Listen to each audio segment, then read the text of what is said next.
ശ്രീമന്നാരായണീയം 65-ാം ദശകം. ഗോപികളുടെ ഭഗവൽ സമീപപ്രാപ്തി.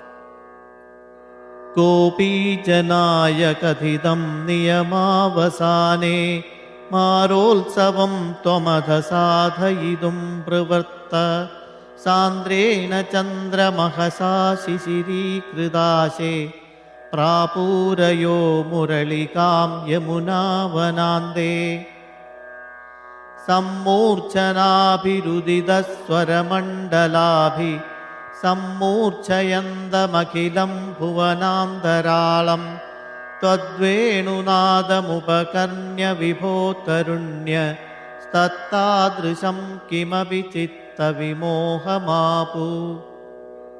താഗേഹകൃത്യ നിരതാസ്തനയ പ്രസക്ത കാന്തോപസേവന പരാശ്ച സരോരുഹാക്ഷ്യ സർവം വിസൃജ്യ മുരളീരവമോഹിതാസ്തേ കാന്താരദേശമയി കാന്തതനോ സമേത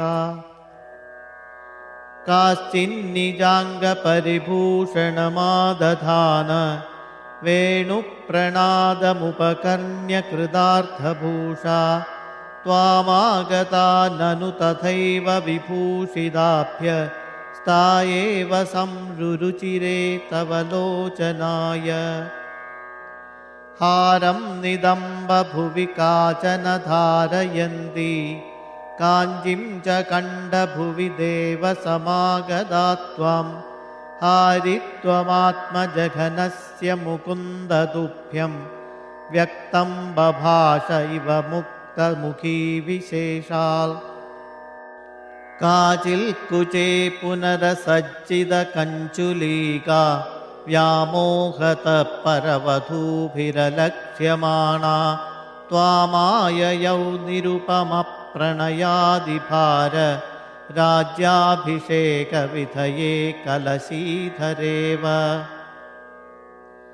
കാശ്ചിത് ഗൃഹാത് കില നിരേതുമപാരയന്ത്യ സ്വാമേവ ദേവഹൃദയേ സുദൃഢം വിഭാവ്യ ദേഹം വിധൂയ പരചിത് സുഖരൂപമേകം ത്വാമാവിശൻ പരമിമാനനു ധന്യ ധന്യ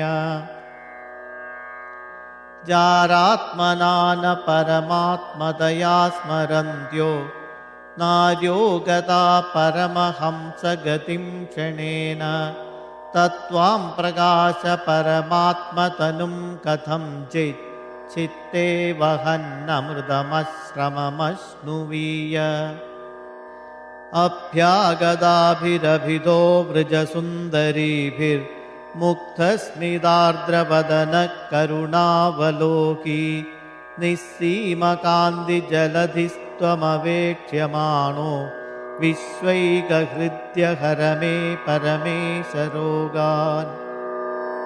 ഓം നമോ ഭഗവതേ വാസുദേവായ. ശ്രീകൃഷ്ണ പരമാത്മനേ നമഃ.